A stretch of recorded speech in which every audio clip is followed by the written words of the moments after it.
I've been doing this for 10 years. Chelsea, you're going home. I'm sorry. Megan, you're the victim here. You're the victim. NXT Full Sail debut. How is the injury coming along? I'm now rehabbing and we've got some range of motion. What was your debut when you broke your wrist? I jumped off the apron and my wrist snapped. The second time in her career. I worked my entire life to be an overnight success. Oh my goodness! Into the Accredited Grave at the title! I always knew this was gonna happen.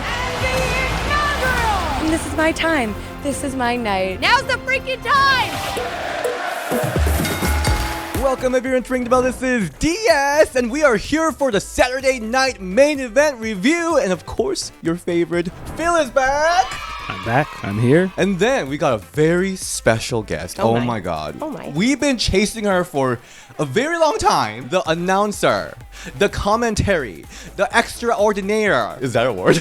Yeah, extraordinaire. Val Capone's here! Yay! I'm such a big fan of Ring the Bell and of you and Phil. I love me some Grapsody. Hey, thank you. Always surprises here. Not quite as surprising as last time, but surprising. I don't know if you saw it. Eye Candy Elliott was like basically naked. Oh yeah, I mean as he should be. Oopsies. You've been amazing on Gays. Yes. Gays Effie Brunch. Yeah, Effie's Big Gay Brunch. Effie's Big Gay Brunch. And Uprising. Yeah. This like all women's promotion that's been tearing things up. Yeah, absolutely. We just had a huge show, Uprising 4. We have a lot in store next year, so if you're not hip to Uprising, you gotta get in it. I feel like Uprising is kind of like a spiritual daughter of Shimmer and Rise. Absolutely. Yeah. Yeah. I love it. It's such an honor, and I'm so proud to be a part of Uprising. Yeah. I gotta check it out. I was supposed to go there, but you know, Trish and Lita called, so I had to go. I think that's a pretty solid excuse. So let's dig into this show because we got two women's matches. Woo. Let's start with the Women's World Championship. Liv Morgan versus IYO SKY. And as you know, we always talk about the gear first. Oh my gosh. Liv's gear was so cute. I was not complaining. I thought she looked great. I thought it was surprising she came out by herself. I know. No Raquel this time. The moment Raquel and Dawn went back, I was like, shit, she's gonna win clean. Yeah. And mean. There was a little not so clean, actually. There was a little not so clean towards the end of that. We gotta talk about that. Yeah, Yes, yeah. yes. I gotta say, Raquel kind of slayed here with the look. Yeah, again, not complaining. She looked fine. Dom, not so much. I was glad when he left. I was like, can we do something about that? I'm really into mustache lately. Well, we're in Chicago. It's like the home of mustaches. Something about a mustache. When like man has a mustache, I'm kind of like, wait a minute. Like it's a double take for me. So if you have mustache, I'm just kidding. But anyway, holidays are just around the corner, and this is your time to treat yourself or your loved ones something special. Jingle balls, jingle balls. Well, how about the ultimate grooming experience with Manscaped latest release, the Chairman Pro Package? This all-in-one set includes everything you need for a perfect shave every time, making it an ideal gift for those looking to elevate their grooming game this season. So the main eventer today, the Chairman Pro Electric Foil Shaver. This features a 360-degree contouring head and comes with two interchangeable skin-safe blade heads. So here you got the 4-blade foil for the super close shave and the stubble trimmer for when you want to keep a little bit of edge. Both are of course designed to help reduce razor burn and irritation so your skin feels smooth and comfortable after every shave. And changing between them, you saw how easy it is. It feels super smooth than ever, just clip in and out really easily. And the Flex Adjust technology lets the blade adjust to the contours of your face and neck, maintaining contact with your skin at every angle, giving the precise and comfortable shave. And even for more precision, there's a precision lock that locks the blade head firm. And on top of that, it's got 75 minutes of runtime. I really don't even remember the last time I charged it. LED spotlight and waterproof feature for someone like me who likes shaving in the shower. And the screen they got here is super luxe. I really like it. And the package also includes the Power Shave Gel for the ultimate wet shave experience, made specifically to work with the Chairman Pro. And to finish off, the Face Shave Soother Aftershave Serum to hydrate your skin. This is a perfect gift this holiday season to upgrade you and your loved one's grooming routine. Use promo code BELLE, BELLE, for 20% off your order plus free shipping. That's 20% off plus free international shipping with promo code BELLE at manscaped.com. Let's get into this match. I thought the match was great. IYO earned the spot. She's had a phenomenal year, and I thought the match delivered. I think this is one of Liv's better title defenses, to be honest. IYO's moonsault from the second rope, I was like, Raha! Oh, the genius of the sky. She was not going all the way to the tip top, but she went from the second rope, and I was still captivated, as I always am, from IYO SKY. Oh, my. She was living by her name, Genius of the Sky, because she was flying Absolutely. everywhere. She was like flying to the outside. She was flying everywhere. Even there was like a little flip-flops whip up. There was a couple of seconds where I was like, ooh, yikes. Are we talking about when she slipped? Yeah. Yeah. But you know what? Guess what? It's live. It's wrestling. It's going to happen. And that's okay, because the best of the best can still correct their slight messes. And I think Liv actually proved that she is best of the best with that situation, Right. because she went smoothly right into the code breaker. That was some veteran move right there. You were stratified? So I was very stratified. Yeah. I'm just so excited to see this right behind My me. basically like Trish Shrine. By the way, the EO's triple German. Oh yeah, that was amazing. I mean, I was very, very like, oh my gosh, this is gonna get weird. No, and it was perfect. I mean, it was weird in the right kind of way. German looked great. Every time she does that spot where she does a bunch of flips and does the kip up afterwards, I'm like, Yep. she's just incredible. And you know, it was really cool because let's think about what happened. You know, because they were in the Coliseum, right? Where Evolution happened. Exactly. That's what I was going to point out because, I mean, you know, we think about in 2018, both of these women were at Evolution, but they had such minor roles when you think about it. And then you see them back here on the main stage fighting for the women's title. I mean, it's just brilliant to see the evolution of the two of them since Evolution. Well, right after that positive comment, I have something downer to say. I feel like they could have gone 5 to 10 minutes more. That was the one thing I agree. That was like Right. my one me. Yeah, I wouldn't say thumbs down at all because definitely I not. was very, very stratified with the match. But I wish it would have gone longer. Right. You know, because that's still the one thing I have with women's matches. They just need to allow them to go longer, to breathe just a little bit more. Because Phil pointed out earlier that it seemed more like a televised house show. It kind of did. We did get some historical stuff with the new title and everything, but it felt like kind of just a house show, to kind of a way to whet people's appetite of, hey, tune in for our real shows during the week. Because knowing Liv and IYO, like they have such a good chemistry. I feel like they proved it here. They proved it in their tag match on Raw a couple weeks ago. Right. So I feel like they could have gone like a lot longer with this. But the way that WWE kind of put this feud together kind of proves it. This was just a little road bump on the way to Rhea versus Liv. I almost to a point feel like they booked this match thinking like Rhea would be out longer, and like, wait a minute, Rhea's not going to be out that long. So it kind of like they were like wrapping this up really quickly. I also wish, honestly, if I could have had another wish granted. Oh yeah. I really wish that it could have opened the show, since it is a title match versus the match between Sammy and Drew, which was a fine match. Whatever.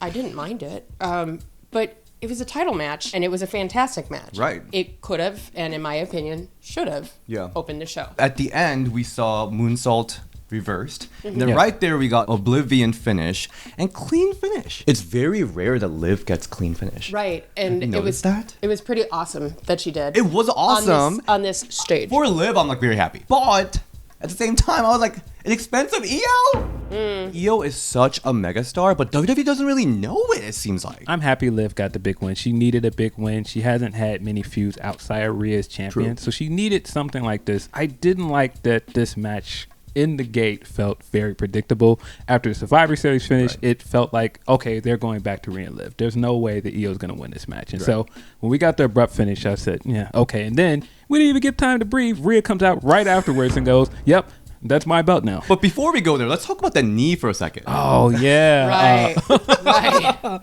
IYO absolutely cleaned Liv's clock with this knee.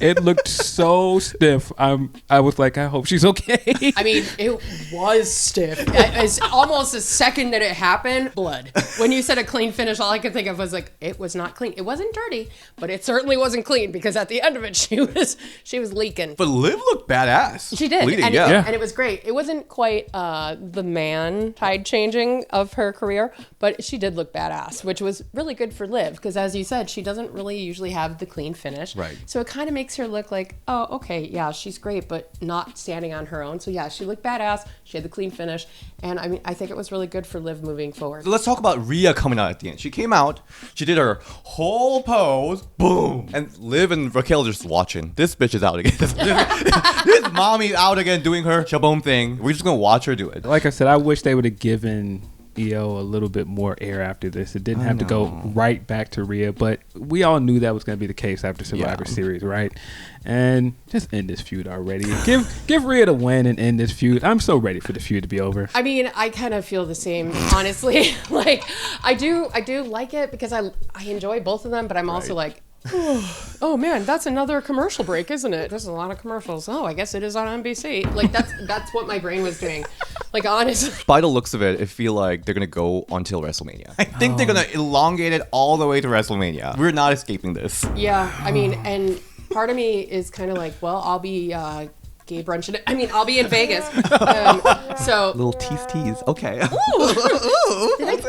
We're a little tired, but I don't know what they're gonna do because they've been doing the same beat over and over and over again. How many times can you have that? You know, what are they gonna like ban people from ringside? They probably will. Oh. I mean, they kind of have to. Yeah. Right? They have to. If they're gonna make anything fancy out of it, unless they're gonna like shave Dominic's head at ringside, then I'm down with that. But not mustache. No, full head. Oh wow. Full head. Eyebrows too. Without Let's mustache. go for eyebrows. Keep the mustache. When's your birthday? Okay, maybe. Is it a birthday present for you? Is it so predictable? Are we just heading into Rhea defeating Liv? What if EO comes out and is like best bros now with Rhea? I don't know why, but just because. They do seem like best bros. We keep getting them hugging very hard after matches. It seems like they're the best friends in the world. I don't know. After that tease at the end of Raw this week, I kind of want the WrestleMania match to be EO versus Rhea. Same. Oh, yeah, dude. Over who has better entrance music. Just because I just love both their entrance music. Rhea has been like hugging EO, like carrying EO, everything, and the lesbians are losing their minds. Excuse me, let's bicons. Lesbians and bis are losing it. I'm here for it. But let's go to the second match, the historic, the first ever Women's US Championship match. Michin versus Chelsea Green. I gotta say, first of all, the fact that Chelsea Green and Michin is here, they freaking deserve this. I was really worried, like, I wouldn't say worried, but I was thinking like maybe they're gonna put like bigger stars like Bailey, you know. So my feeling with that was I was going Shimmer ladies all the way, which again, Bailey was also a Shimmer, a Shimmer grad, if you will. It was gonna be the two of them simply because Tiffy Time has her briefcase. Right. So why would she get this title as well? Right. That was my thinking. Once, Tiffy Time was knocked out in my brain, I was like, they're not going to give it to Bailey. I feel like that they're going to try to elevate the two, not underdogs because... They are underdogs. Oh, yeah, I guess in this regard, yes, they would be considered the underdoggies. Honestly, I was getting kind of choked up because how many times I sat ringside at Berwyn Eagles cheering them on when it was like Mia Yim and Chelsea Green for, 2 days in a row, 4 tapings at Shimmer, working their tails off. Yeah. And standing there selling merch at the tables. And it was just so cool to see them on a Saturday night on NBC. I started getting all like... Making history. Yeah, my partner was like, "Are you okay, babe?" And I was like... I'm glorious, actually. And not in the Bobby Roode kind of way, but yes, also that too. Like, I was having that moment. I thought it was great that they went back to their feud because they had the great feud earlier this year with the garbage gum. Right. Man, Chelsea has been such a great sport with everything. She has worked incredibly hard. So I thought she deserved this. I thought it showed the crowd was behind her all the way through this tournament. In the initial match with her, when it looked like Bianca was going to win, they started booing Bianca. I was like, wow. Who's Bianca? People really wanted Chelsea to win this, and I think she deserved it. I love that the commentary did a shout out to Knockouts Championship. Yeah, that was so cool. That they were like Knockouts. So cool. And I guess it was like 7 years from the very first day that she won a championship. Yeah, that was really cool. Again, that was another like, I'm getting the glance moment. I was like, oh, I'm so proud of her. But you know what? To talk about the gears now. Chelsea Green was wearing this like, I guess the cut was like Matt Cardona look or Zack Ryder look. I love that she used the Rough Rider a lot in the match does, too, because he was on the West Coast working GC Dub. But then freaking the cutouts throughout her entire gear, and I was like, there's no way she's going into history book with that troll of a look. So trashy. She did, and I was like, oh my god, Chelsea Green, the GOAT. Like she wore that. Her winning will be in the packages for years to come. But like, think about some of the think about some of the looks that she's portrayed over the years. When she was like the gnarly bride and she had like streaks of makeup all over her face. I mean, she doesn't care how she looks on camera. She knows she looked good no matter what. She doesn't care. No. She never repeats her outfit, even in weekly shows. I know. But you know what I'm saying? Like, she's like, I'm going to do this just to make a statement. That's what I mean. Like, she doesn't care. She doesn't care what you think. She doesn't care what I think. I'm doing this because I'm Chelsea Green. And I loved it. That she wore this troll-ass outfit. She looked amazing. And Michin's gear looked so cute. Dude, the like copper sparkle. Yeah. I mean, I'm not lying. That's kind of why I did my eye makeup, the colors that I did. She was sporting her school colors, what I said. Yes. She had the Letterman jacket. I think it was Virginia Union. Virginia Union? Okay. Union. Okay. That she had on. Yeah, she looked great. I thought it was very funny that Chelsea kind of did like a Rick Rude vibe, like old school WWE. That's why I looked at it. And I really liked, of course, that Lady Ref Jess was the ref and she had the vintage referee gear. That was awesome. Right. So since we do like to talk about gear here, I do got to give props for that. And she looks smashing in that bow tie. So this match, let's talk about it. I thought Chelsea wrestled a great match. I thought even like the finish and how they got into the I'm Prettier looked great. Like you said, she used the Rough Rider a few times. And she used it a few times in the match with Bailey. I was very excited. At one point, they went back and forth. Bailey pulled out a zigzag. What? Yeah. But yeah, good match all around. Yeah, I did feel it was a little short again. And I think part of it may have been because they did only have the 2-hour runtime. With commercials being crazy long, but that's NBC. That's how I get paid, so. Yeah. That's where my salary's from, so. We'll allow it then. They also had the picture-in-picture commercials a lot, which I was just like, can we not? I like that they're pulling up some new stuff. Like Tarantula, that was kind of new, right? Yeah. That was cool. I think that was new for her, yeah. And then, like you said, the finish, the way she... For a second, I was like, what is she trying to do there? I was like, is this super... I was a little worried. Yeah, but then she, like, transitioned it so beautifully, so athletic. Like, that was a great finisher. So, I like that Chelsea, like, we all know that she's super, super funny and she's, like, great with her character, but she's also showing a lot of athletic side. Every time they give her a chance in ring to show how good she is, she bumps, like, extremely well for everybody. That ladder spot for Money in the Bank? Insane. Oh, yeah. I actually thought she should have been in the War Games match. They needed somebody to bump like her in that match. That was the big thing that was missing for me, but I digress. Yeah, I mean, she's always proven that she deserves to be on the big stage. No matter how many times she's been cut and told that you shouldn't be here, you don't belong, she's proven to them, okay, you think that now? Well, I'm going to go elsewhere and prove to you that I do deserve to be here. And that's one of the things that I love about Chelsea Green is that she endures and she is strong, she's athletic, and she is so comedic. Her timing is perfect. She will do anything and everything with her partner. I mean, she's kind of one of the like perfect pro wrestlers. I love Piper's involvement, and Piper looked gorgeous. I am a huge Piper fan. I loved at the end when she was victorious and Piper, of course, put her on the shoulder. Oh my God. Was like, this is so beautiful. And did you see her face? Like the way that Piper was looking at Chelsea was like, she is so proud. So proud. So happy for her. Yeah. If they ever break up, I'll be crying. I know. That's what I was thinking. I was thinking that exact thing. I was like, please never break them up. Please. Yeah. Please, wrestle gods. Do not allow it to happen. They love each other so much. They're smitten kittens for sure. I'm so happy that Chelsea Green won this title because she definitely deserves it. That's like the WWE mentality, is that they love people that take every moment and turn it into gold. Chelsea is the prime example of that. And the other thing that's so unique to Chelsea is that because we have this whole like performance center, WWE, NXT system, I don't think we have a lot of wrestlers that we like grow with lately. But Chelsea's that, because we've seen her bottoms. We've seen her get cut from Tough Enough. We've seen her get injured in her first NXT debut. Yeah, how many times has she broken her wrist? We've seen her get injured on her SmackDown debut. Do you remember that? Yes. Oh my God.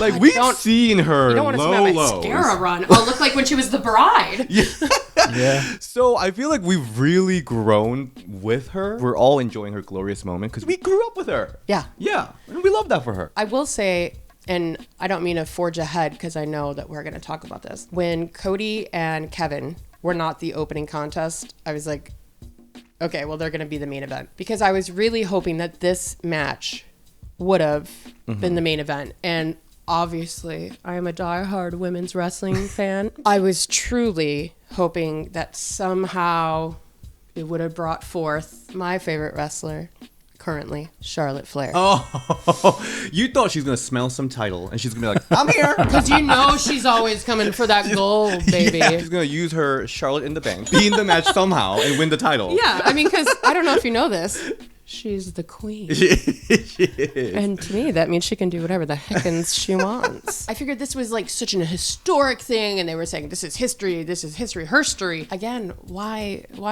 is this not the main event? Can we talk about Michin for a second? Because she deserves this match so much. I would have been happy if Michin won too. Absolutely. She's been through a lot too, right? I mean, this year she wasn't in a championship storyline necessarily. She was briefly, maybe, but she's done so many fun things outside of the championship storyline, which I feel like she is what the mid-card title is for, I feel like. I think Mia had a great year in terms of the feud they've had, her and Chelsea. But Chelsea was just such a great sport with like having to do that garbage bit and her doing the Chelsea smells thing. I just couldn't see Chelsea losing again after that. I understand where you're coming from, Phil, totally. But also, I mean, Chelsea has been a good sister in taking that loss after loss after loss, and she still comes back from it. So, I mean, I think she would have been kind of fine in losing, especially to Michin, who, I mean, Mia has worked so hard and has come up and from so many defeats so many times, and she just kind of gets treated like your backdoor rug, but sometimes she does. I did think that though. Yeah. I feel like Michin would have benefited more from being the inaugural champion, is what I felt. Yeah. Yes. She needs that huge comeuppance. She needs something to validate how hard she's worked. She's definitely been well over a decade plus in wrestling, and she too went through all the same trials and tribulations that Chelsea Green went through, and we have grown up, whether people realize it or not, with Michin as well. And I mean, you know, she was with like the whole Good Brothers and like, you know, I mean, we saw her Retribution era. I was almost going to say it, but I didn't want to say it because I love her so much. We've been through it. But you know what? It's interesting case because we've got 4 heel champions. Right. 4 heel singles champion in the women's division. So, you know, maybe heading into WrestleMania, we'll have Michin program with Chelsea. It would be really rad to see her just be like, okay, I'm going to keep fighting. because I mean, that's who she is. She's 100% the fighting spirit. I am though curious if WrestleMania will feature all women's titles. That would be interesting. Are you trying to make me pass out? It would be great. I don't even have my hand fan. I always have a hand fan. Where is my hand fan? But that is it for Saturday night's main event review. Thank you so much for joining. Phil, where can we all find you? You can find me at PhilDL616. I'm on there sometimes on Twitter. Every now and then. But you can find me every Saturday at noon Eastern. Fightful's YouTube channel. Hosting Rhapsody, which is a great time. So I'm on the Twitch X at Val Capone, and also on Threads and Instagram at Valfonts, like Alphonse, but with a V. And I'll be working the kickoff show for the Jera Cruise in January for Boca Raton Championship Wrestling. It's cruise? The kickoff show before it. It's the day before. Yeah. Yeah. It's not on the cruise. Are you going to be on the cruise too? I will be on the cruise. Oh, okay. Yeah. So I'll see all of you that are on the cruise. Please support Uprising. And you can find me at DSShin on Instagram and Ring the Bell DS on Twitter. And I'll see you next time. Bye. Bye.